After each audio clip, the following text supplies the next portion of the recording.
Seltzer Kings podcasts. I do know I was pretty out of it. And I had... Not a dream.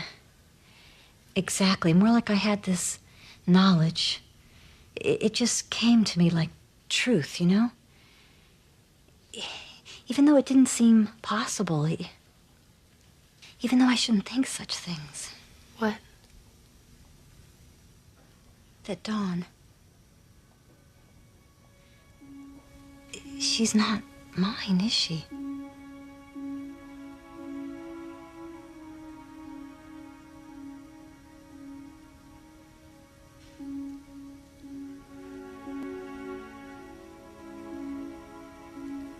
No.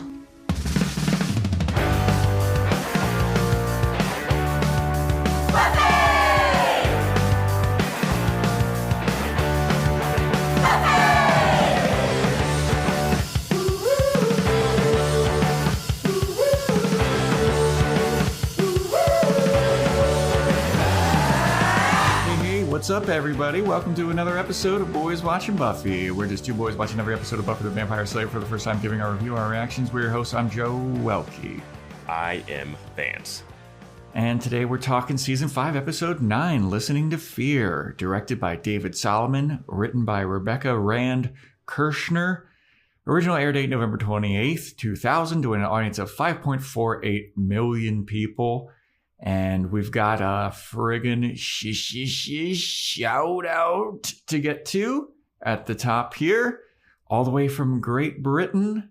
Thank you very much, Kerosene17, for your kind words and your awesome Apple Podcast review. We really appreciate it, helping us with the algorithm, hopefully, and better find us better than all these other bullshit-ass Buffy podcasts. I'm shooting first shot. Shots fired, I guess, whatever. Guys, I got a confession to make. This is so bad. I was like, I can't believe you tried to do that again. We got a confession to make, everybody. This is our second time recording this podcast. We were about 20 minutes into our episode when we had a power outage and my garage band crashed because of it. And everything just went to shit, and it said that it was going to auto-save, and when I opened it back up, it did not auto-save, so we are starting this episode fresh from the top. and neither of us are very happy about it. Joe tried to do the same bit about the other podcast, and it just came across so... And then I was going to have to do we can't listen to other podcasts because we're saving it, but people in Discord tell us about it. I don't think we can do any of the stuff that we did last time. Like, all the stuff, we just have to go through it and just new stuff will come up. Because as soon as you brought that up, it's like, I can't do the whole spiel that I did before. But we don't listen to other podcasts of Buffy because of spoilers, so... And because they suck, according to our Discord users. And Joe, how can someone get a shout-out? You get a shout out by doing a 5-star rate and review on Apple Podcasts or a 5-star on Spotify and screenshot it and send it to my DMs at Joe Welke. And thank you again, Kerosene17 from the Land of Watchers. We appreciate it. Yep. Patreon.com/Boys Watching Buffy, where we do Boys Watching Angel and Boys Watching Movies. All right. Let's get into this. We didn't make it that far because we talked about Riley for a long time. Yeah. And I guess we're going to have to talk about him again. We're going to talk about Riley again for quite a bit. All right. So let's get into the episode. Here we go. Starts off with a long ass recap about Riley and Sandy and Gloria and Dreg from the last episode. Gloria, who she is in general, and about how she's looking for a key and Dawn is the key. And then we also had a recap of Joyce getting a shadow or a brain tumor, low-grade glioma or whatever it's called. And thus concludes the recap. The actual episode starts with Joyce, Dawn, and Buffy at the hospital. And Joyce is in her little gurney and she's eating her hospital food. And there's jiggly-ass green Jell-O. And Dawn is wiping it all over her face. She is eating green jello with her hand, shoving it into her face. And we talked about this earlier, and I don't know whose fetish this is. Yeah. Like, to have Dawn shoving stuff into her face and being all sloppy. And it's just weird. And she's 14, not 5. It must be somebody's fetish because they had Willow do it to herself, too. Remember when she put the ice cream on her nose? No, that was like cutesy shit. Like, that was like, that's like cutesy rom-com stuff, and it had a callback where she tried to do it again later, and it didn't work. Yeah.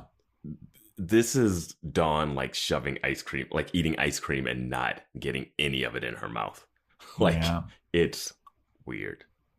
Yeah, and then Dawn goes on some rant about what gelatin actually is and how it's like cow's feet all mashed up and mushed together, and everyone is like looking at her like, why are you telling us this? So then the doctor comes in and he's like, guess what, Joyce? I've got some good news. Everything seems fine. All of your tests, you seem healthy for a lady with a brain tumor. So because of that, we have been able to schedule your surgery for the day after tomorrow. And they're like, all right, well, okay, that's cool. And Joyce is like, man, I wish we could just get this over with now. But okay, 2 days isn't that bad.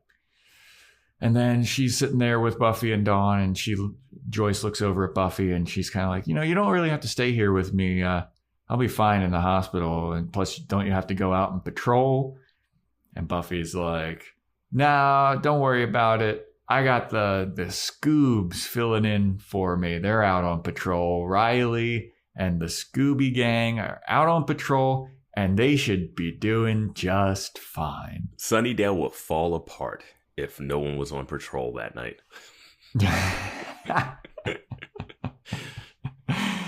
So after Buffy says, hey, these Scoobies, they're going to be doing just fine, we get the obligatory smash cut to the Scoobies not doing fine. Yeah.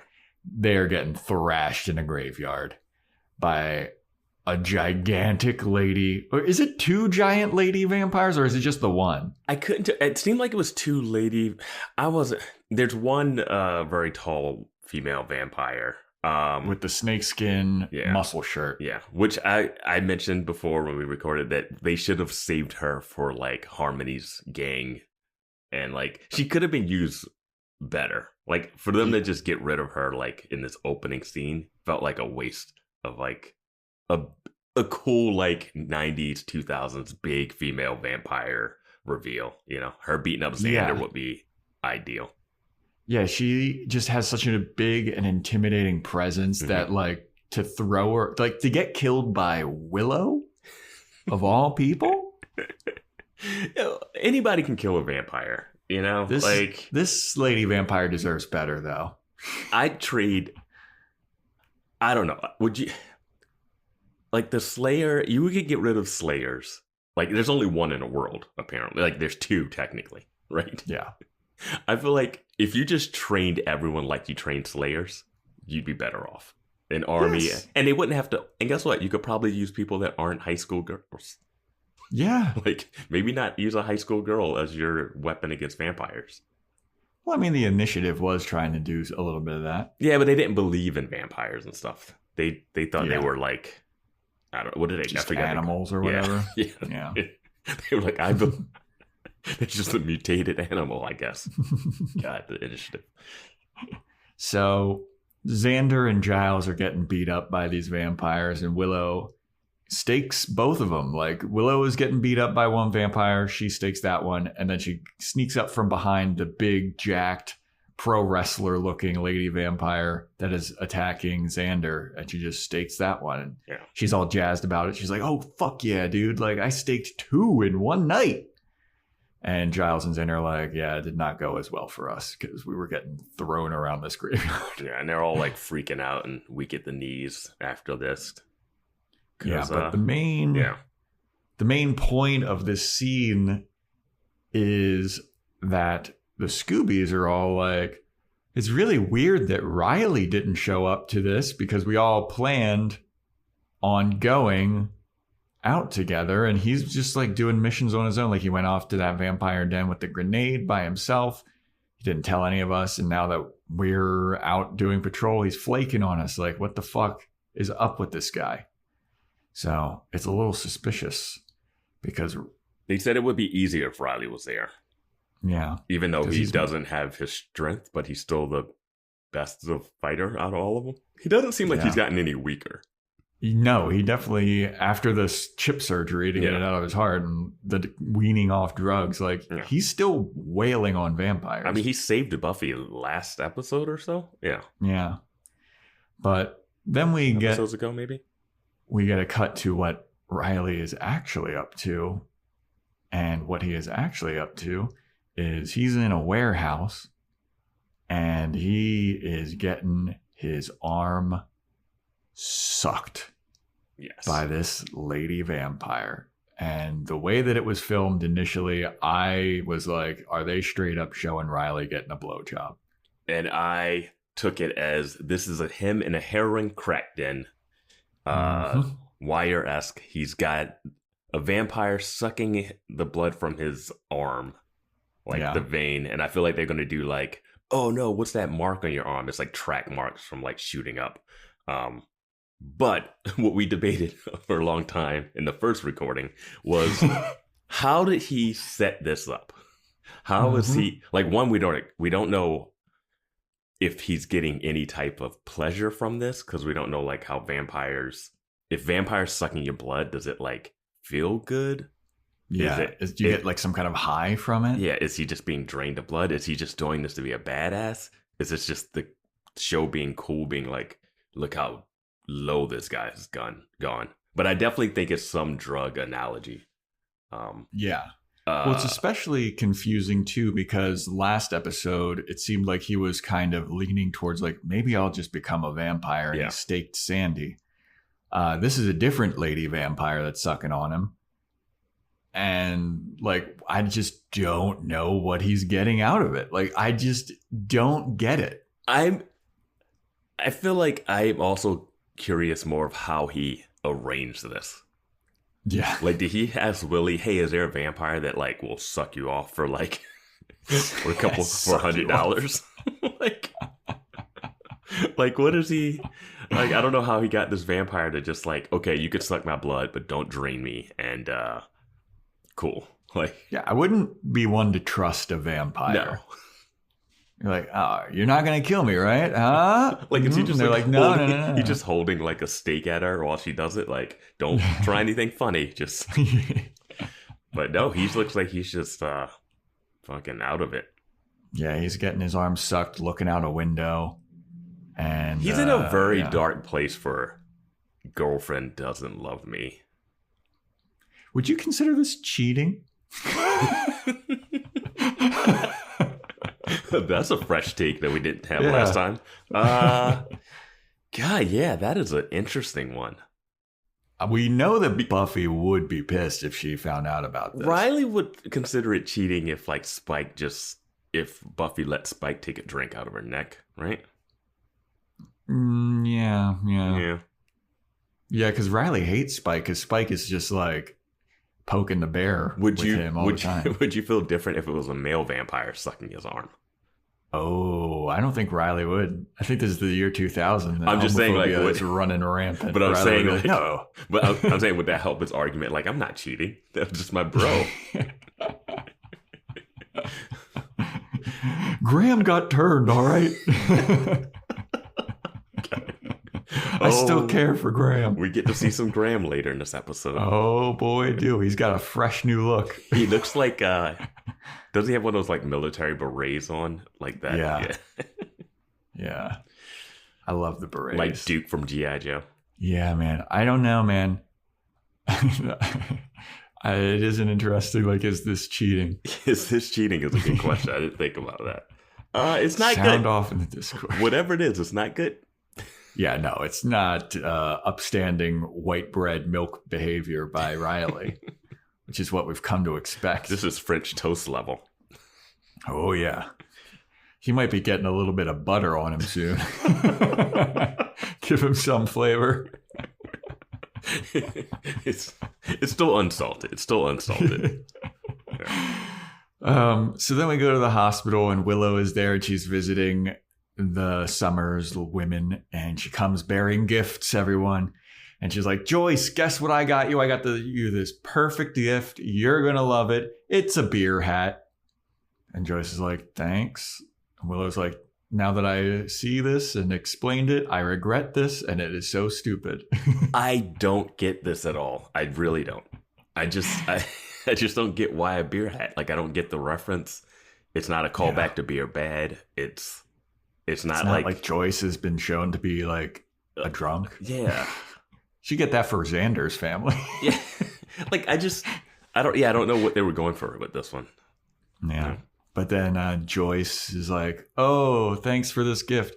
Oh, no, I've got a headache. Oh, no, I'm not feeling so good anymore. But she like looks at Buffy and Buffy's like, are you all right? And Joyce is like, yeah, I'm fine. Don't worry about it. So then Willow continues with her gift giving. She gets Dawn a spell book. And Buffy's like, are you serious? You got the girl that breaks everything a book of spells? And Willow's like, don't worry about it. It's not a real spell book. It's just kind of like a history book about witches. And Buffy's like, whew, thank God. We can't be selling magic spell books to just any random person. Magic box. Giles is a nuisance in this town. Like, he absolutely is. He's like Tony Stark. He creates all of his own villains. He might as well be like, I know I've been like, hey, people should have some guns to shoot some demons in this world, but he's basically selling loaded weapons with no oversight. Like, we need like comprehensive spell control in this city. Like, everybody could just get magic witchcraft products. Like, dude, it's insane. We've talked about it. You need to take IDs for something. Dude, I have to get my ID scanned. Just don't sell something that's called a bloodstone. I have to get my ID scanned when I buy decongestant allergy medicine. Yeah. You're not going to fucking scan some IDs with your orb of Thessalus or whatever you're going to sell, dude. Like, come on. You need to keep track of this. Yeah. Your watcher, use your watcher abilities to keep notes. So then Willow's like, all right, your turn, Buffy. Here's your homework. And Buffy's like, oh, this sucks. Like, fuck. Why would I do that? And then Joyce has an outburst where she goes, I'd rip it in half and stick it in bed with me. And everyone just kind of looks at her like, what the fuck was that? And then she's like, guys, I think I might need to take a rest now. I think her acknowledging that she needs to take a rest afterwards is hilarious. Mm-hmm. Like, the self-awareness that just comes in. Well, it makes no sense because later on, she's not aware that she's doing it. Yeah, I don't know. Her saying that line is very funny, but I could see it being weird and scary to the kids because it's like, mom is losing it. And then if you're also watching this and your parents have also gone through like some like Alzheimer's or dementia, you're like, you can relate to it and it's more like, it hits you less humorous and more serious, but the line is funny. Yeah. I mean, a lot of the lines that Joyce, like, they talk about the symptoms of this low-grade glioma or brain tumor or whatever that she's got going on. And I remember the doctor telling us, like, you could have mood swings, you could have loss of appetite, loss of limb function or something. They never said anything about just, like, blurting out word salad. They never said Tourette's and sleepwalking. yeah, dude. But, I forgot to say Willow also gives Buffy a yo-yo. And I mentioned that I wasn't sure if I dreamed this or had some deja vu of a yo-yo being important to Buffy. Is it in the Restless episode? Does she get a yo-yo in the Restless episode? I don't remember anything about yo-yo and Buffy. Well, people in Discord will probably chime in. Otherwise, I just had a fever dream and having weird deja vu of like Buffy getting a yo-yo. I mean, like, these gifts have to mean something. Yeah. What is the scene? I don't know. Just a showcase for Jello? It's to show how bad of a gift giver Willow is. Yes. Yeah. So then they all go out into the hallway, Buffy, Dawn, and Willow, because Joyce needs to take a rest. And Buffy's explaining to Dawn. Dawn's like, what's going on with Mom? What the fuck was that? Buffy's like, oh, you weren't around when the doctor explained that the brain tumor could cause Mom to act weird and say weird things and do weird stuff. So don't worry about it. It's perfectly normal. She's got a 33% chance of coming out of this A-okay. So then they're walking down the hall of the hospital, and a man who's kind of like muttering to himself walks by him, and he's got like a couple people with him. And then he sees Dawn, turns around, and he points at her, and he goes, what is that thing? There's no data. There's no data on that. What is that thing? There's no one in there. And he's like getting closer and like getting louder and louder. And Dawn's freaking out. She's like, what's going on with this? Like, what is that? What does that guy have? What Mom has? And that guy, the crazy guy, kind of like gets shuffled away by his family, it looks like. So then. Wait, and now this guy is the security guard that Glory brain melded with. It's that guy. Yes. That's why they showed that clip. And he's like, hey, I have a family. So that's that guy. And you see him with his family. And you're like, oh, so that's the guy that had his brain all scrambled. And at this point, I was like, oh, now I get the guy on the street that went up to Dawn when she was outside of the magic shop and was like, you're weird. I don't know what's happening with you. Before we knew that Dawn was supposed to be here. Yeah. So that's another guy that Glory must have like mind raped or whatever she did. I don't know what she did to it because I wasn't sure last time what she did to this guy. But I that thought guy that has guy the same died. Thing. No, that's why they showed that clip of him in the thing beforehand. Yeah, because like when she's grabbing his head turns to mush and gets all misshapen, and then it just like goes back to normal. Yeah, that's why I was like, what happened? And even when that podcast, I was like, I don't know what she did to that guy. But this is that's him. And then that explains why, which they bring up later in the episode, but that explains the guy on the street who could see that she was empty too. Yeah. All right, everybody. And this is where we got up to in our first recording. So now it's all new. This is fresh banter now. Until something goes wrong and then we get a third run of this. Oh my God, I'll kill myself. So then Doctor Intern Ben shows up.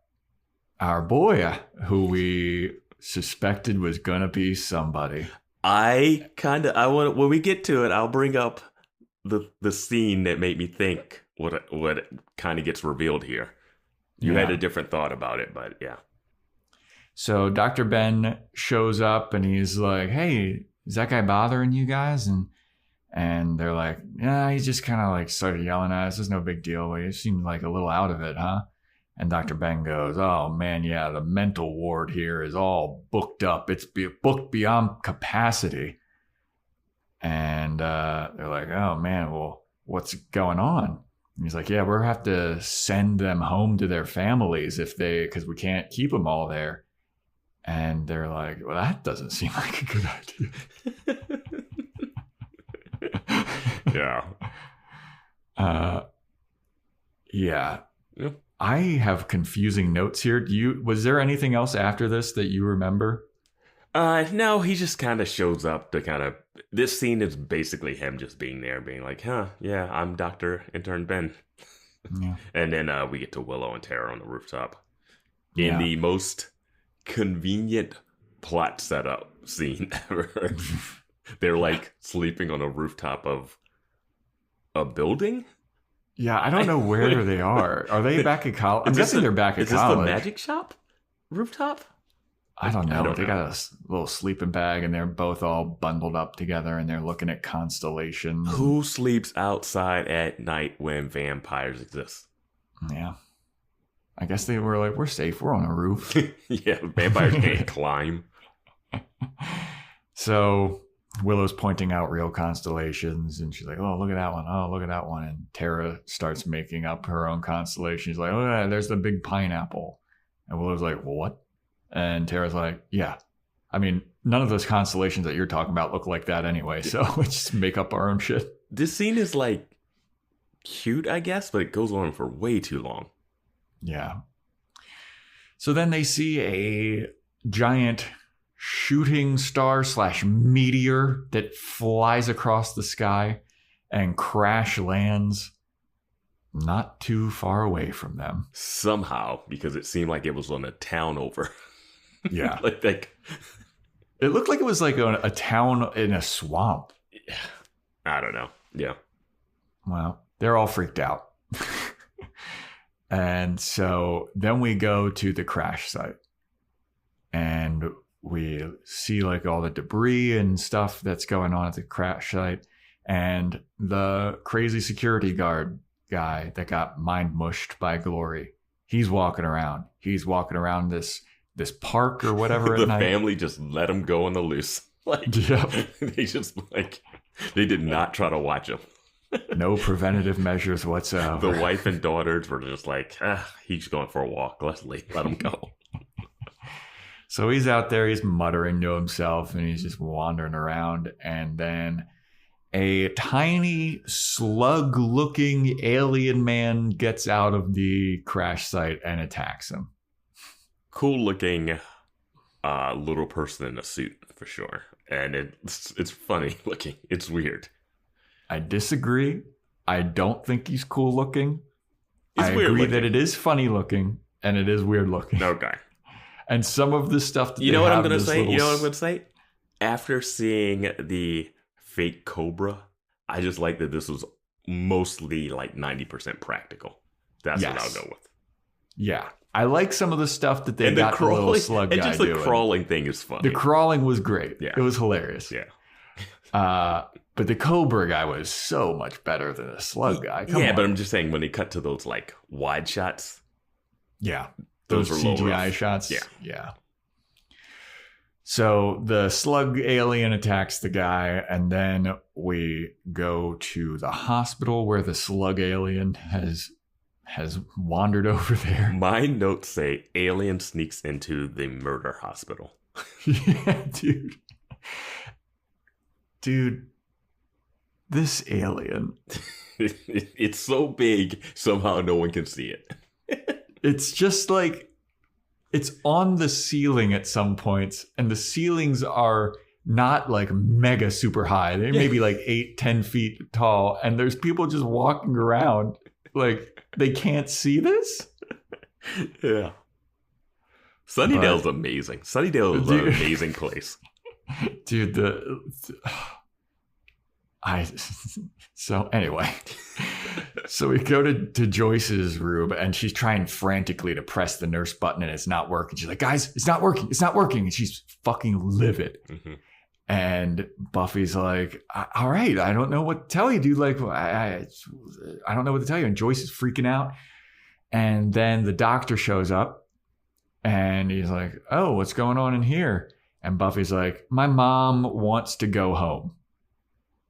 And the doctor is like, I don't think that's a good idea. And Joyce is like, I can't stay here anymore. This place sucks. I want to go home. I can't just sit around here. This is terrible. And she starts really freaking out. And I forget what she like really yells. And then Buffy like sends Dawn away. Yeah. She's like, hey, go buy something from the vending machine. If you're done, you're like, no, I'm sticking around. Yeah. Like. So after Dawn goes away, Buffy's like, is there any way that we could take my mom home? I mean, she's just going to be sitting here in the hospital. You know, she didn't bring enough conditioner. Like, we gotta get her home. She got to wash her hair. She got to condition it, man. She doesn't want scary mom hair. It's losing all of its volume and bounce.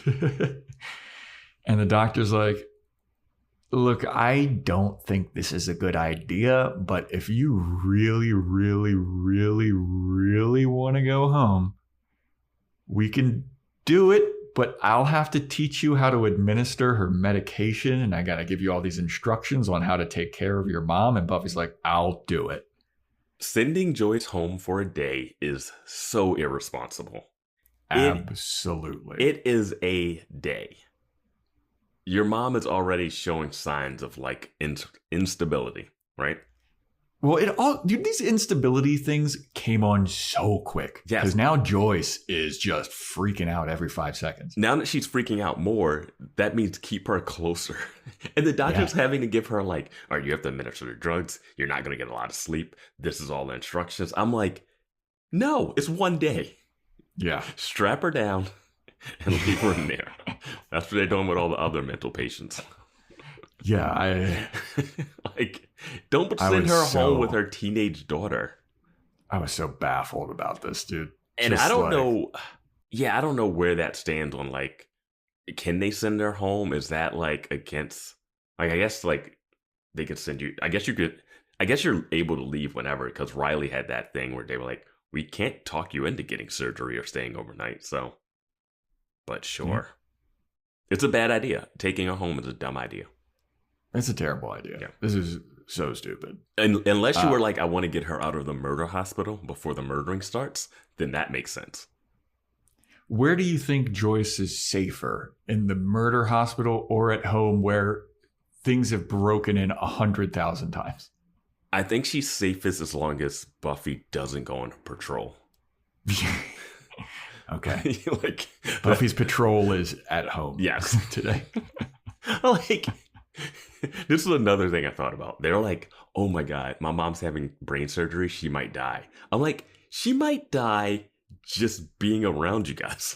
Like, yeah, the brain surgery death is like one thing, but like her life is at threat every time she goes to the gallery. Yeah.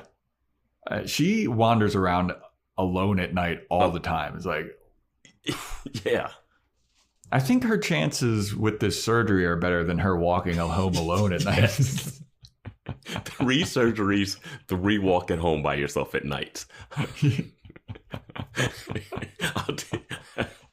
Yeah. I'll take the surgery. I'll take the surgery. That 33% chance of survival is way higher. Yeah. So then we go outside where Dawn is going up to the vending machine. She's pondering what to get. And the little slug alien guy is creeping on over on the ceiling over to Dawn. It's so big. It's so big and so unseen. It's ridiculous. Yeah. And it's like a complete, it doesn't even do like any camouflaging. It's completely sticks out on this beige wall. Yeah. Yeah. Yeah. The wall is like beige or white. And like the slug alien's like dark green or something. Yeah. It's like, no way you don't notice that. Yeah. Yeah. So then we have the Scoobies going and they're looking for the crash site of where this meteor thing happened. And Riley's there this time around with the Scoobs. And he's like, hey guys, I'm happy that you called me to come and investigate this. And Xander goes, I'm glad you answered because you've been a fucking flake, dude. Like, what is up? Yeah. And before Riley can really answer, they find the crash site. And they're looking at it, and Riley jumps in on there, and he's just like getting his face all close. Yo, like Anya's there, and she's like, hey, maybe you don't want to touch it because it'll sterilize you. And then he like touches it. Yeah. Like with his bare hands. This is like in Alien Covenant when everybody goes to that alien world and they just have no protective gear at all. They're like, we've been on this planet for 2 seconds. Let's take off our helmets. Hey, let's touch that weird alien thing. Let me stick my face in this weird alien egg. Yeah. But yeah, Anya's like, yeah, that radiation from the meteor might make you go sterile. And Xander's like, oh, I got to run away from that. I don't want to be sterile. And Riley's like, grab it, 2 hands. Yeah, like, yeah. Riley's like, letting it suck on his arm. It's like, can we crush this up and snort it? Or So then the gang all kind of deduce that it is an alien that it was in this pod and it escaped and is out there doing evil. Then so they all start looking around for evidence of where the alien may have gone, and they find the dead security guard guy, and Willow recognizes him. She's like, oh, I remember this guy. This is the guy that yelled at Dawn at the hospital. And Riley's like, oh, this guy's dead and it looks like it might be scary. Let me go and get my face all close to him. And Riley goes in there and he He's digging goo from this dude's mouth with a pen. And he's like, oh, this shit stinks. And he and Xander kind of quip back and forth about how bad it stinks. Mm-hmm. And then they all decide collectively, well, we can't call Buffy. She's got way too much going on right now. I know I wrote a note later in this episode, but this sticks with what happened last episode.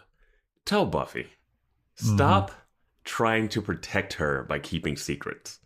Like, honestly, she needs to know these weird things. Also, do you guys care about this guy's family? Willow? Like, do you guys care about telling this guy that you saw with a whole family walking away? Like, hey, yeah, your dad's dead. Like, yeah, they don't care about that at all. Nah, because obviously the family didn't care. They just let him wander around at night. For me, it's when they leave Riley there and they all walk away. What is that? Yeah, so they all decide that they need to go and research and figure out what this meteor situation might be and what this alien might be doing.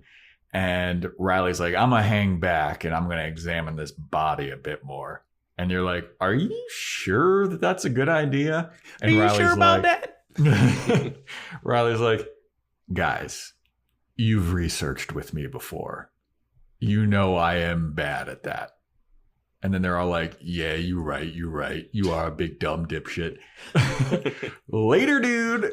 And they just leave him out in the woods by himself with this alien creature thing that may still be out there that they know nothing about. And they're like, oh, we're going to go research. Research what? Yeah. At this point. And this was crazy to me that they would just leave Riley in the middle of the woods with the dead guy. Well, they were all pissed off that he's like out doing missions alone, and then he's like, I'm gonna take this one alone. They're like, all right, cool. Like, they didn't even leave Xander out there with his dumb ass. Like, well, they were thinking, they talked and they're like, oh, we could go search the woods and see if we can find it, or we could do research. They're like, yeah, research sounds safer.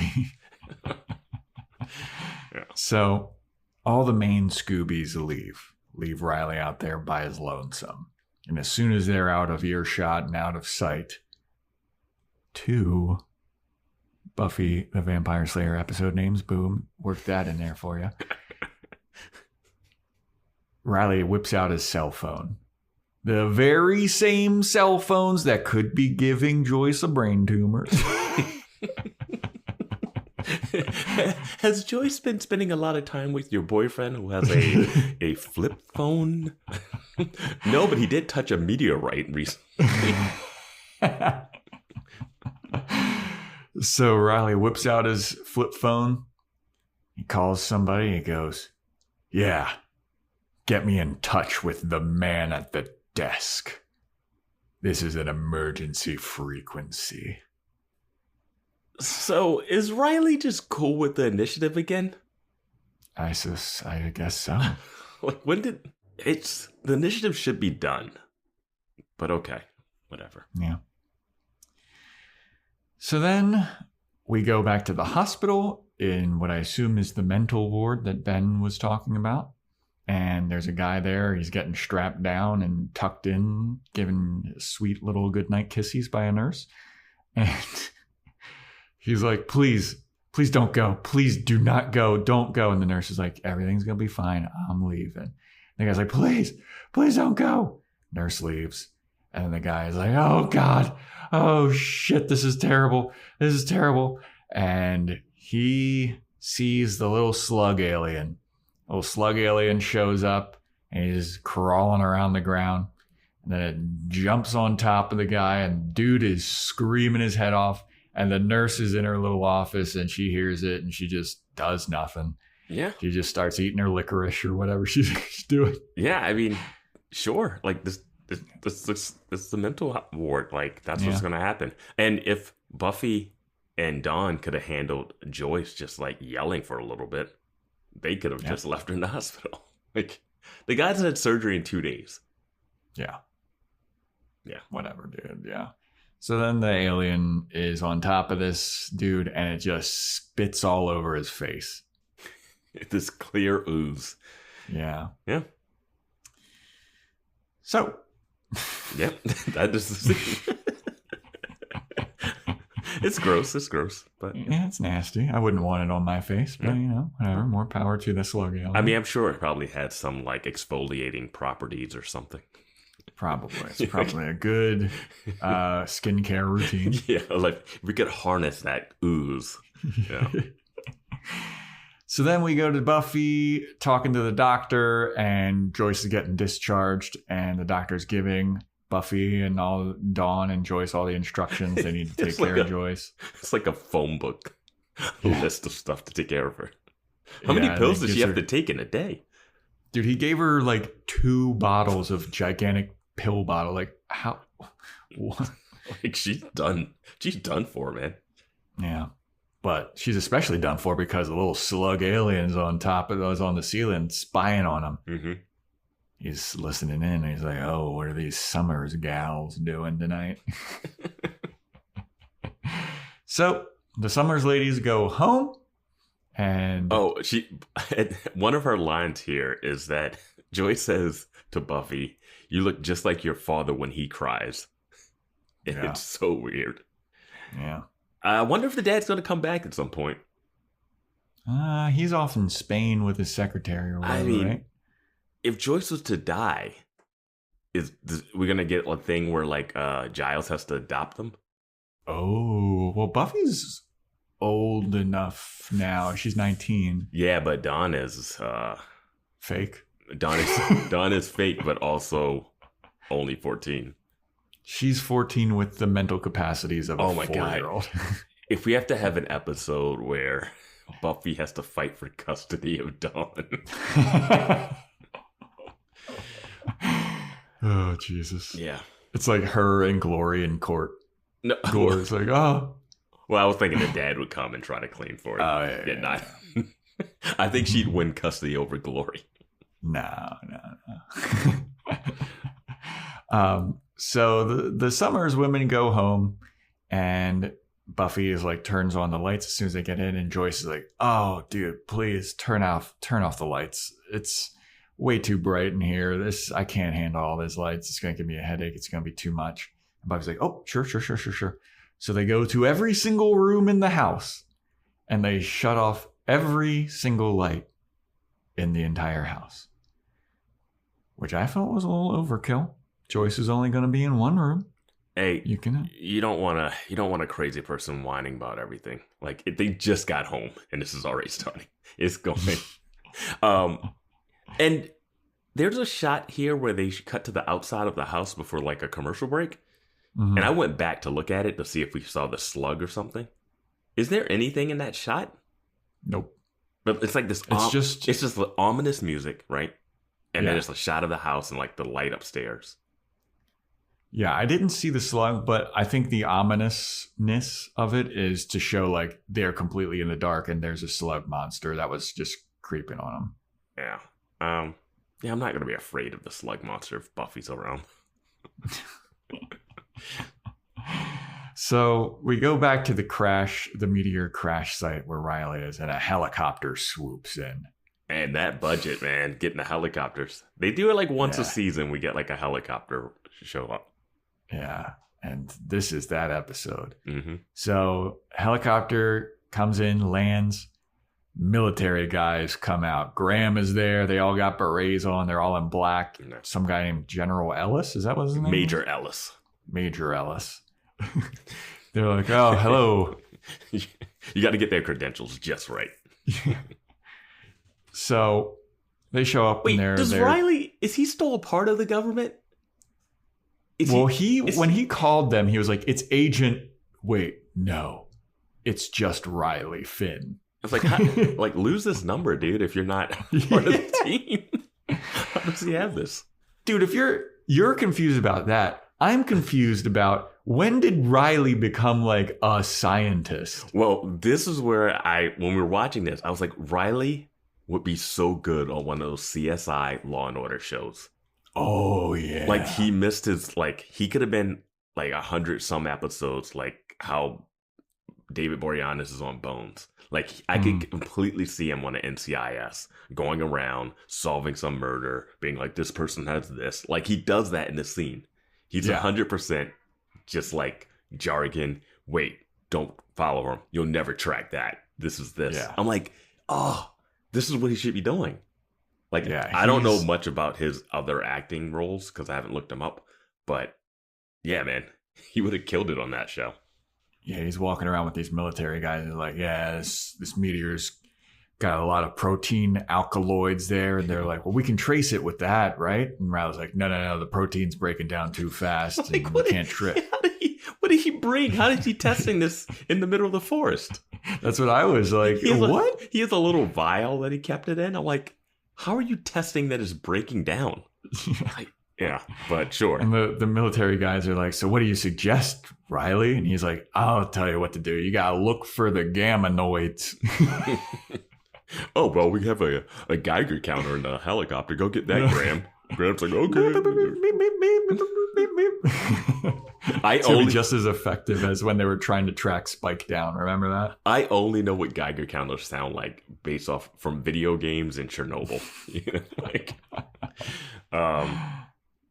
And Graham says, surprised you didn't call your girlfriend for this.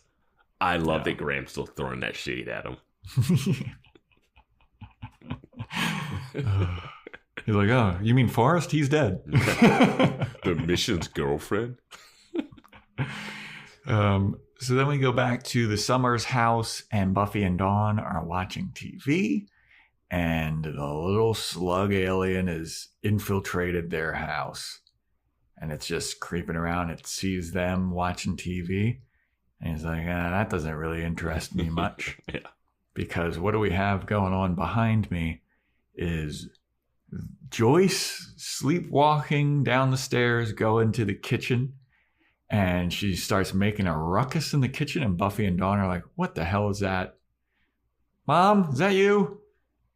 There's some more rustling. And they're like, oh. So they go into the kitchen.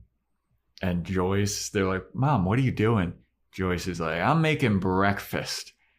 And it's like nighttime. Mm-hmm. And Buffy's like, Mom, don't do that. You should go back upstairs.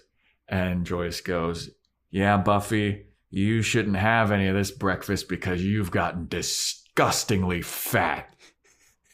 It's the funny thing about this line is how those words hurt Buffy.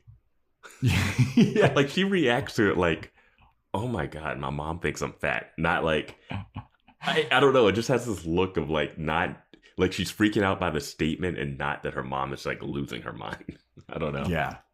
She's like, really? I've been running on patrol every night. So then after she calls Buffy fat, Joyce snaps back into reality. Oops, there goes gravity. And then she's like, what am I doing down here? What's going on? And Buffy's like, you're just a little confused, Mom. Don't worry about it. And then Dawn starts caressing Joyce. She's like, don't worry about it. You're fine. Everything's fine. And then Joyce snaps again. And she goes, don't touch me. Get away, Dawn. I don't know what you are. You're a shadow. You're nothing. How did you get here? And then Joyce comes back again. And she's like, oh, hey, what's up, everybody? And Dawn just starts crying. Yeah. And I think Joyce also calls her a thing. Yeah. Which gets called in too, which I think Dawn brings back up. I thought it was interesting that she called her a shadow also, considering the title of the last episode and that being something. Yeah. Okay. Yeah. So eventually Joyce goes back up into her room and Buffy goes over to comfort Dawn. And Dawn is like, why does my mom hate me?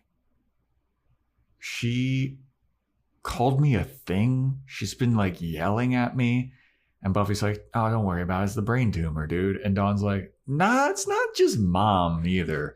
Remember that crazy guy at the hospital? He said that I was a thing. He said that I'm not real. Mom said I'm not real. And Buffy's like, well, those are two crazy people. And Dawn was like, well, I mean, a couple weeks ago outside of the magic shop, too, a guy came up and he said that I wasn't real and I don't belong here. And I don't understand what the hell's going on. Why is everybody singling me out? And Buffy's like, shh. Don't worry about it. You're real. Yeah, Buffy's like, you're not. You're crazy. You're crazy, sure. No, that's not happening. I don't know a secret about you that I can't tell you right now. Yeah, you're totally real. Look, I'm touching you. I'm touching you. And then we get the title of the episode, basically, is like, she's just like, just don't listen. Mm-hmm. And I'm like, yeah, I felt really tough for Buffy in this situation. Because, like, what is she supposed to do? Yeah, I don't know, man. We don't even know what this key is. Why have they not, like, researched key? Well, when they talk about what's going on in Sunnydale later on in this episode, I'm like, why has it been affecting people for as long as it has been affecting them in that case? What do you mean? I'll talk about it later. But yeah, Buffy's basically like, nah, dude, you're 100% real. Don't worry about it, Dawn. So then we go back to the Scoobs, who are now doing research at the university library. And they're looking up stuff about the planets and the outer space. And they're looking at a constellation, like a planetary system, solar system. The outer space. So Willow finds something on the computer about meteors landing. They're very similar to what just happened. And then they eventually discover that it's some kind of ritual where the Queller people prayed to the moon and the meteors were supposed to come and crash land and quell their problems, but it caused plagues of madness instead. And all of the plagues of madness coincide just so neatly with the meteor events that happen. So and the madness would happen, and then the Queller, then the meteorite would land, and then the craziness would go away. It's what it is. Okay, yeah, that's how it is. This is a Queller demon, apparently. So because as we learned in Angel, I don't think aliens technically exist in this world yet. I don't know, man. Yeah, because this isn't an alien technically. Yeah. So Tara talks about how people had to summon the meteor in order to make this Queller demon appear and all this stuff. And then Xander's like, I bet it's that no good, bad lady Glory. And so they're like, all right, well, we should call Buffy about this. And they're like, oh, wait, we can't. I just remembered. Call Buffy. If it has something to do with Glory, call Buffy. Yeah. If it has something to do with anything, call Buffy. Like, because eventually it's going to end up on her doorstep. Yep. But instead of calling Buffy, they call the next best thing Riley Finn. Willow calls him up, and she's like, hey, man, we figured out this is a Queller demon. And Riley's at the mental ward in the hospital. He's like, oh, yeah, it's a Queller demon, huh? It preys on the mentally unstable. That makes sense because I'm here at the mental ward and I got 5 corpses here. Tell you, this is like a CSI episode. What is this? Why? Like, how are they investigating? Like, the cops aren't around or anything. Yeah. Nope. So Willow is like, well, if it's going after people that are mentally unstable, Buffy's mom has been acting a little weird and mentally unstable. Should we be worried about that? And she's still at the hospital, right? And Riley's like, no. She's not at the hospital. Dr. Ben told me that they sent Joyce home. So Joyce is safe. She's with Buffy. Nothing bad's going to happen to her. And Willow's like, all right, cool. Well, I got a couple more questions for you, Riley. And Riley's like, nah, I'm good. And he just hangs up on her. Yeah, I forget what she's about to say, but he definitely just hangs up. Yeah. So then we go to what I find to be one of the more frightening scenes in this episode is Joyce in a fisheye lens just rambling alone to herself about tennis and shit. Just, it's getting more and more ridiculous. Those eyes are like gasoline puddles. Like, yeah, she has so many, like, yeah, she's talking about tennis rules and yeah, she's going crazy. It's one of those things that they just give an actor. Like, when actors have to pretend to be crazy, like, because we seen Glory go crazy beforehand. Yeah, it's one of those things where you're like, good luck. This could be really good or really weird. And unfortunately for our dear fake daughter, Dawn, her room is right next to where Joyce's room is. Which it isn't. Yeah. Because we know it's across the hallway from Buffy's. Yes. But I think she kind of can just hear it from outside of her room. Well, isn't it Buffy when she takes Joyce back to the bedroom when she was in the kitchen? She just opens the door and she's in Dawn's room then? Yeah, there's like a weird runaround that they can do where the rooms are interconnected, which doesn't seem like how it was set up beforehand. Yeah, because I remember when Buffy had that spell where she could see all the fake stuff, she had to walk down the hall to get to Dawn's room. It's like Buffy's room opens directly into like Joyce's room across the hall. And then Dawn's room was like to the left down the hall from there. But in this one, they're all kind of interconnected because Dawn is able to like run around and close the door and like run back in. So whatever. Very confusing. But it's like Shoshana's apartment in Girls. Nice little callback to us never being able to figure out that layout. That's a way far back callback. We talked about that apartment forever. We could not figure it out. So Dawn is like trying to drown it out with a pillow, and she's like, "Man, this is horrible. Like, my mom is going crazy. Maybe we shouldn't have brought her home." Yeah. So Buffy is in the kitchen and she's like cleaning some dishes, and she can even hear it all the way down in the kitchen. And Buffy's like, "I can't take this right now." And she turns on the radio and she's got some very upbeat Latin music playing, like,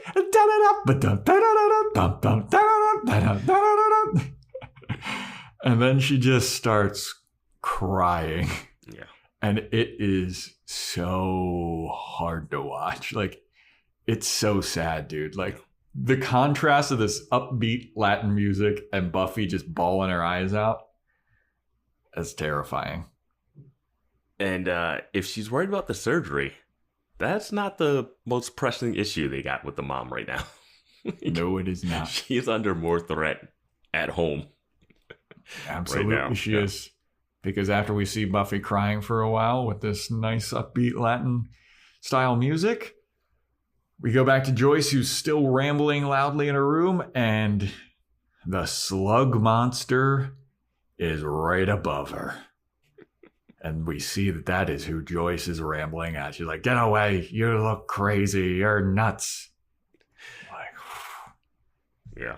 Terrible. So we go back to the hospital where the military guys are tracking something. They got their little boop, boop, boop, boop, boop, boop, boop, boop. And they're on its trail. They're figuring out where the slug monster went to. And they get to the parking lot and they're like, we lose trace of it here. And Riley, or somebody deduces. Riley deduces because of what he got from the info he got from Willow about her leaving recently. So he's like, well, maybe it ends here because it hitched a ride on a car. And they're like, wait a minute, hitched a ride on a car? Oh, fuck. Joyce just left the hospital. It's going to Buffy's house. We need to go to the Summers household right now. And all the military guys just start surprised running. Graham's like, sure we do. Yeah. That would have been amazing. Yeah, sure. Yeah. I'm sure you got a little slug alien that you want to show Buffy there, Riley. Just Graham, just catty the rest of the series. So then we go back to Buffy's house, and now Joyce is just straight up being attacked by the slug alien. It jumps down on her and it spits its goo all over her face. And then Dawn hears this because Joyce is screaming now. And she comes in, she's like, "Oh, what the fuck is that thing?" Slug alien looks at her like, "Oh shit, she sees me." Dawn grabs a coat rack and just starts hitting the slug alien with it. And everybody starts screaming for Buffy. And Buffy can't really hear it because she's still crying and she's still got her upbeat Latin music. Dawn runs away and she barricades herself in Joyce's room after the slug alien leaves the room. And then Dawn, for like a half a second, opens the door and just screams, Buffy! Closes the door. Buffy whips around. She hears it. She runs upstairs and she's like, what's going on? What's going on, guys? Dawn's like, there's a fucking slug monster in here. It attacked Mom. She's got goo all over her face. She doesn't say any of that.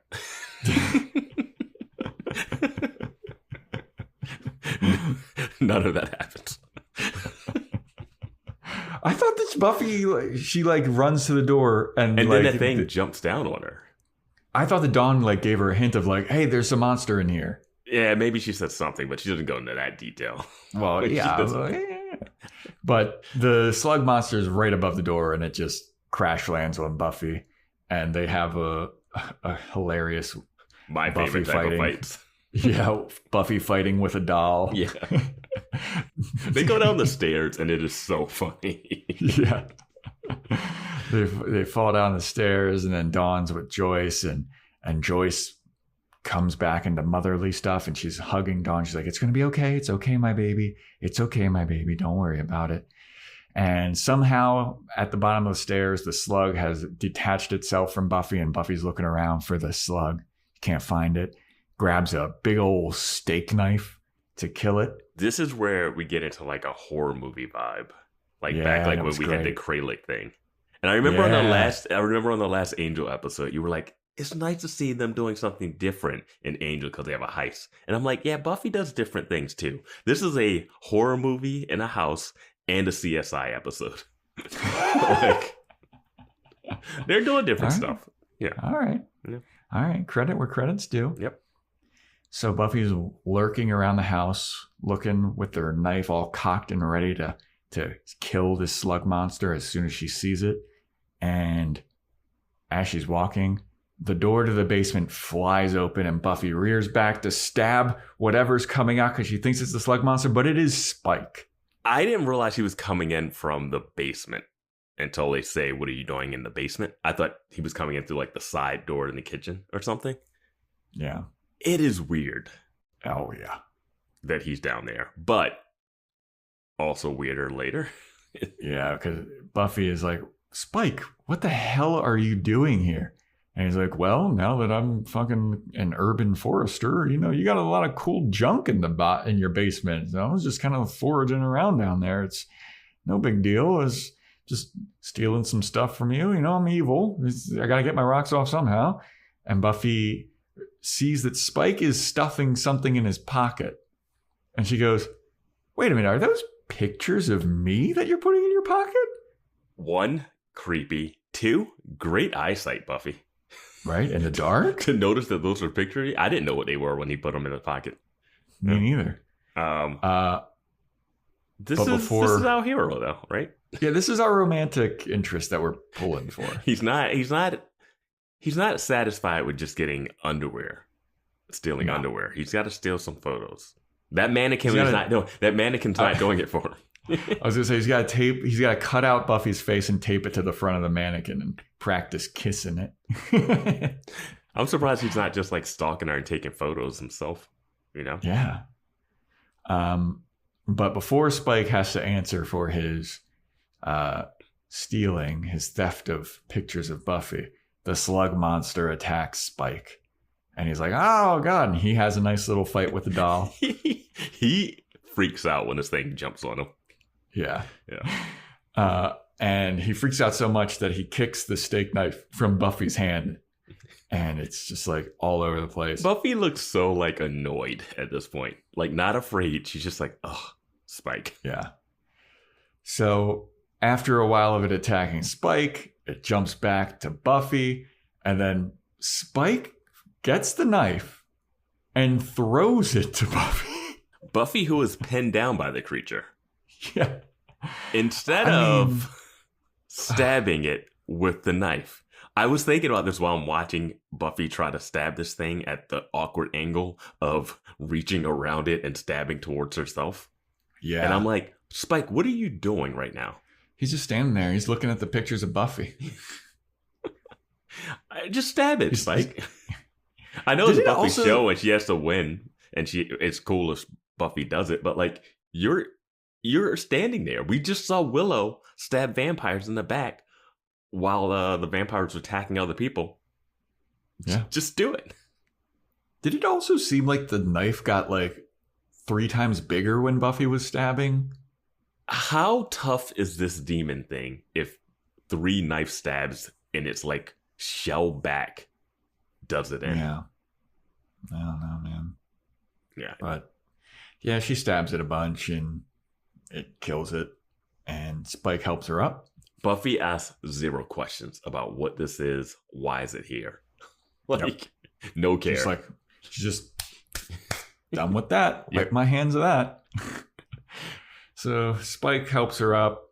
And then just as he helps her up, Riley and the military guys bust in. Mm-hmm. And Riley comes in. He's like, Buffy, are you okay? And Buffy's like, just runs straight to her mom. I had questions about this moment because he busts in and it's him seeing Buffy and Spike like hands embraced, like looking at each other, right? And you're like, oh, this is going to be the moment that triggers Riley. Riley seems to not even like pay attention to it.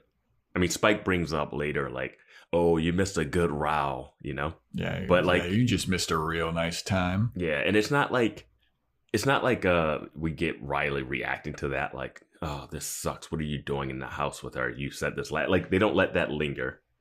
And then Buffy doesn't say a word to Riley, who just came in. But also she doesn't look at him like, I can't believe you're with these military guys again.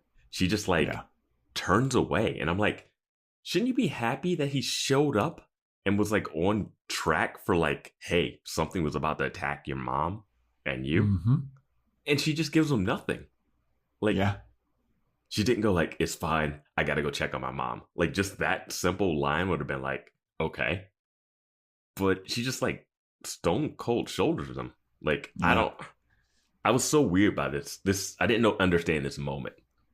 Yeah. And she just leaves him there with Spike for Spike to be like, and Spike fucking suck, dude. Spike, the person that's a vampire in front of all the military initiative guys. Yep. Why are they not just taking him in? Yeah. Graham should be like, is that specimen 17? Yeah. What's he doing here?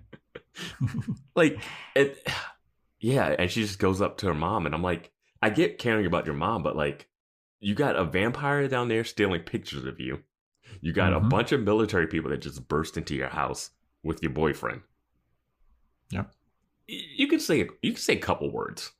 This is where I feel like Riley needs to have a conversation with Buffy about, hey man, I was here the other day and I saw Spike sniffing your clothes. Yeah. Think he stole a pair of your panties, maybe. And now he's here again, and you said that he was stealing. Hey, when are you going to do this de-invite? So, hey, how about you do me a solid and de-invite this fucking guy? You know? Do me a solid as your boyfriend. Do me a solid and just like, you know, stab him in the heart. Yeah. Like, Riley should absolutely be like, why is this guy still around? Why isn't Riley just going to kill him? Like, Riley's unhinged right now. You absolutely should kill him, dude. Everybody should kill him. There's no reason for him to be here. Like, Giles just having a bad day. He's like, hey, Spike stabbed. Ah, that feels good. Like, yeah. Like, oh, now I don't have to worry about that fucking guy. One less thing to worry about.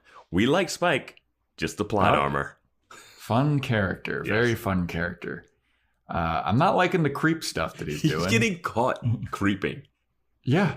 There was a vampire. There was a vampire in your basement this whole time.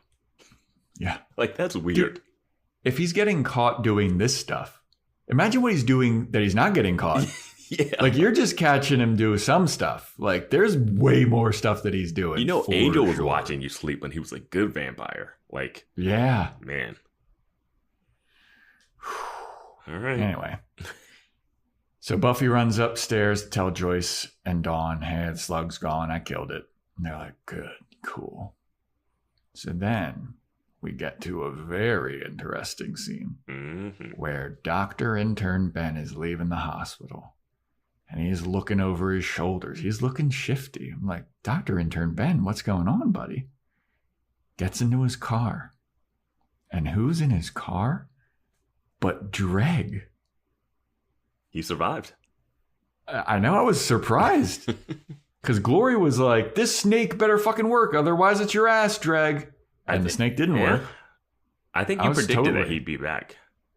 I'm pretty sure that you predicted that he was dead. I think I said he was dead. I think you predicted that he'd be back in the next episode doing something. I don't remember predicting that, but I'll take it. Well, someone on Discord will be like, actually... Yeah. But Dreg is in there, and my note just says, they're in cahoots. My thought was, I was right about that bone marrow demon scene in the locker room. Remember? I was like, I thought that demon was going to come over to him, and then Doctor Intern Ben was going to be like, what do you want now?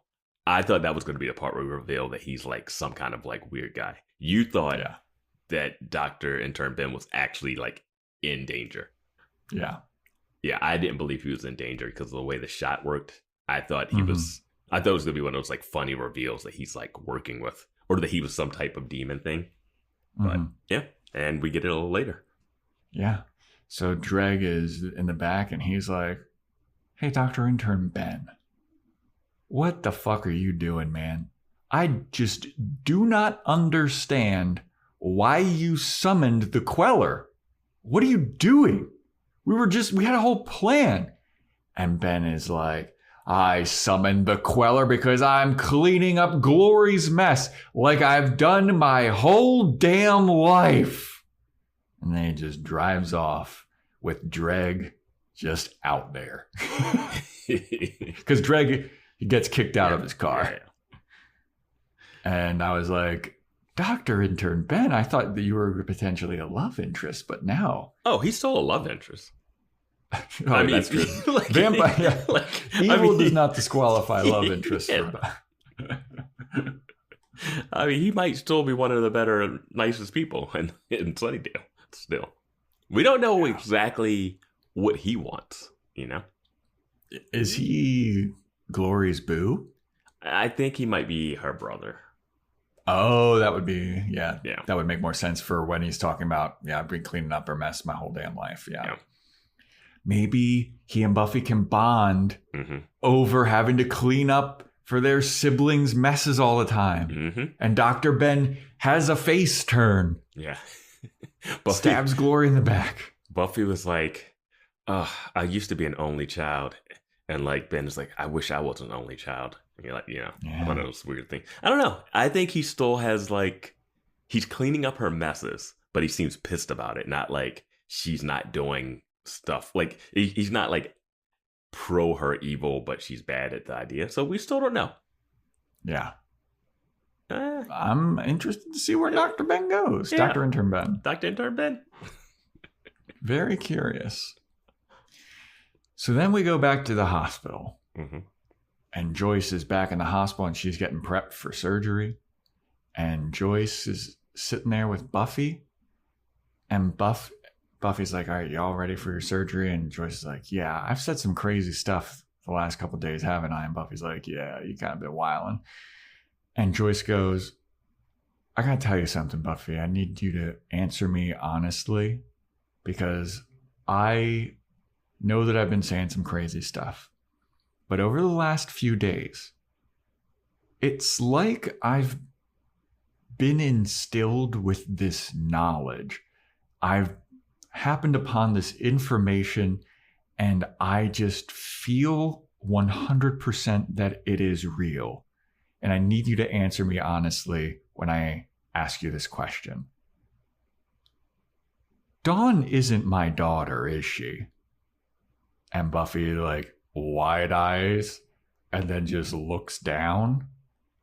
And it's like, that's all the answer you need, Joyce. You don't need this confirmation anymore. And Buffy looks up and she goes, no, she's not your daughter. And I was like, wow, dude. Yeah. Mother's intuition. So Joyce is like, okay, I thought that was the truth.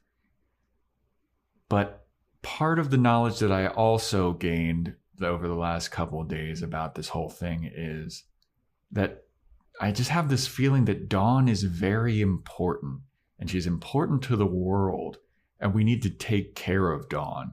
And Buffy's like, that's exactly right. Who you been talking to? You talked to Giles? Did you call him? Well, she's still seeing Giles on the side, you know. Yeah. And then Joyce is like, yeah, I thought that's what was true. Well, Buffy, I need you to know this, and I need you to know that no matter what happens to me, surgery, if I come out of this or if I don't, I need you to promise me that you are going to take care of Dawn. And Buffy's like, I promise. And they hug. And Buffy's teary-eyed and it's emotional. This is a heavy scene, man. This is a lot to lay on. This is a lot to lay on Buffy before you go into surgery. This is a lot. I thought that was a heavy scene, but then the next scene where they're wheeling Joyce out and the whole cast of the show is there, and Joyce is just in her gurney waving goodbye. Like Riley's there. Like it looks like a cast member's finale. Yeah, I was like, Joyce is dead. Joyce is dying. Yeah, I don't know, man. Like, that or was does weird. she come back with amnesia? Wow, I mean, they haven't gone full soap opera yet, but here's a bigger. Well, that shot was like so staged and framed. Like, what is going on? Like, yeah, no one gets wheeled into surgery like that. But the question I had is, so the Queller demon was like brought in to bring down all the people that went crazy based off of like potentially what Glory was doing. Yeah. Like Glory was making people crazy. But Glory didn't affect Joyce. That's what I was saying. Yeah. Earlier when I was like, I don't know how long has this been going on? But like the Queller demon, is it supposed to like handle all the people that are like mentally ill due to like Glory's brain sucking whatever she does? But then it's like, well, this other person has a problem too, so I'm going to kill him. Like, what is the thing going after necessarily? Yeah, and I don't know like the Queller demon's methods of like, I know how to cure the crazy people. Kill them, then there'll be no more crazy people. I mean, we're close to society of doing that ourselves. We're being like, oh yeah, they're crazy, just get rid of them. The mental health in the U.S. Yeah, it's not. This would be a valid thing. Like, better help or Queller demon? Go on the Skid Row in Los Angeles. You'll have a real. They already believe in the Queller demon down there. Speaking of Skid Row, don't they bring that up in the Angel episode? Oh yeah, they do. A little hint towards our Angel episode. When I heard of Skid Row before, like knowing about Los Angeles and stuff, I just thought that was what you call like rough stretches of neighborhoods, and not like there's actually like Skid Row, you know? Yeah, I only knew it as the band Skid Row. Yeah. I was like, oh, that's an actual place. Yeah. Oh, I'm doing comedy there tonight. Oh, oh, now I get it. Yeah. But yeah, I don't know if this is implying that Dawn's existence is what caused the spot in her brain. You know what I mean? It like adds a little weird gray area, and no pun intended, to what's causing. Like, this should just be like, oh, this is just something that happened to Joyce. It's just a random occurrence. But this Queller demon going after her and like being like, I gotta leave this hospital because there's more people, like it's more danger at Joyce is like, it's strange. Yeah. Yeah, especially after Joyce, calls Dawn a shadow. Yeah. It's like last episode, she's talking about her brain tumor as a shadow. It's like, oh, is this going to give everybody brain tumors? Like the Dawn's existence? Yeah, like it's not trying to kill Buffy because it's in Buffy. It wasn't like it was killing everybody that knows of Dawn. So it seemed like it was going after the people that Glory had affected. But then this switch added I get it for storyline and attacking, but it just made this thing that's affecting Joyce where they're like, you can't cure this with magic, but you can summon a demon that still wants to stop it. Like, say you like got it, like you were in a UFC fight and you got your bell rung and you were acting a little weird. Would it be like, oh, that guy's crazy, I gotta kill him? Like, what's the level that you have to be for this thing to be like, okay, you're done? I don't know, man. Yep. But that's the episode. Joyce going off to surgery, and I'm worried for her. I'm really worried for her now. I'm like, that's a goodbye forever. Last two scenes, like that's. It was very strange. It was a very strange frame. Maybe they just did that because they wanted to throw us off the scent, but I don't know. It was very. All right, bye, Christine Sutherland. The next episode is titled Into the Woods. Is this the musical episode? Is this the... Or are they going back to the crash site?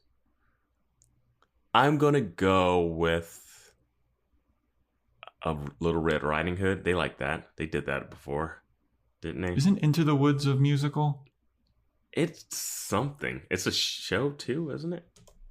It was a movie. James Corden was in it. Your favorite James Corden, right? This is driving Alex, our Discord user, wild right now. It is a Stephen Sondheim award-winning musical. Boom. All right. There we go. I got you, Alex. Oh, boy. He's probably just sitting at home just like, fucking yes! I fucking hate James Corden. Into the Woods. It's like Cinderella and the baker and some witches' curses. Okay, I'm gonna go based off of that. I'm gonna go witch battles with the Willow. Ooh, okay. I'm gonna go with. Actually, they've been because going they kind of solved. Yeah, go ahead. They've kind of solved the alien situation. Maybe Riley's not even really an alien, too. Yeah. So they wouldn't go back to that crash site. No. Every title that we had recently, like Shadow and what is this one called? Fear. Listening to Fear. Listening to Fear. It's playing on something. It's not like direct. So like Into the Woods could be like Riley going deeper into like his like going deeper into something dangerous, you know? Okay. I don't know. But I'm going to go with witch battles. I'm going to stick with my Willow witch fight. I think that's a good guess, especially now that you've like looked it up and seen what the musical is about. That makes sense. But yeah, that is a wrap for listening to Fear, everybody. Thank you for listening. Thank you, Vance, for re-recording half of this episode. Yeah, if you're listening to this, we were able to get out of this and save and be fine.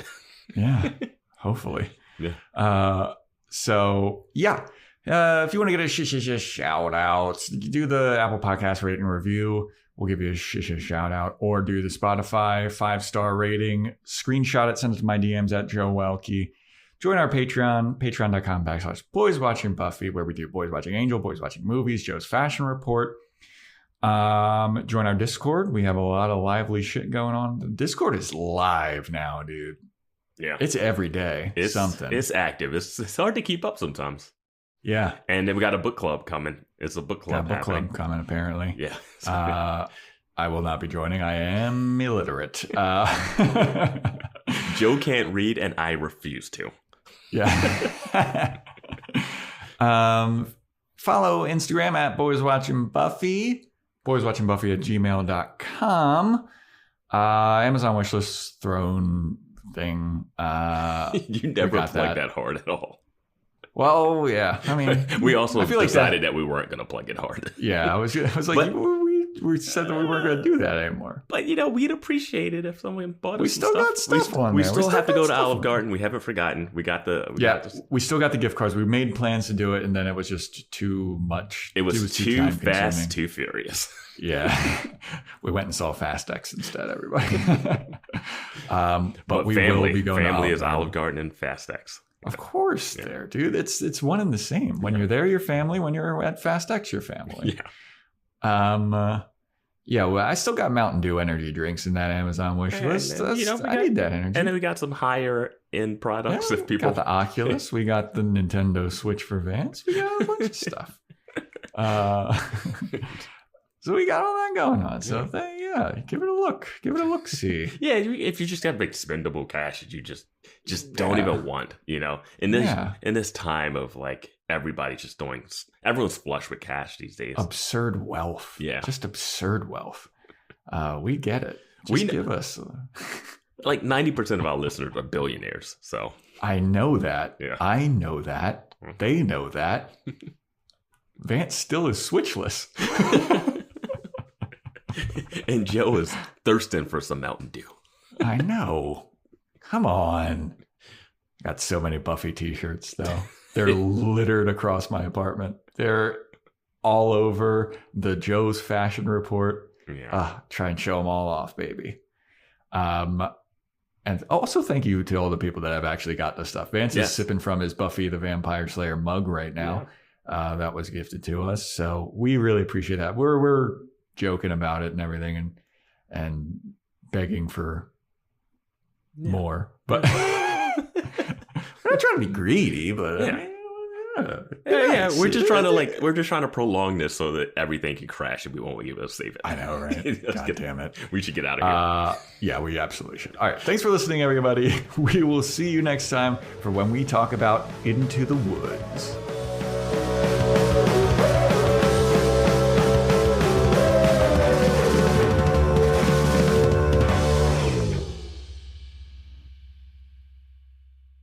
I don't even know if I'm going to take that exam. I'd rip it in half and stick it in bed with me. Seltzer Kings podcasts.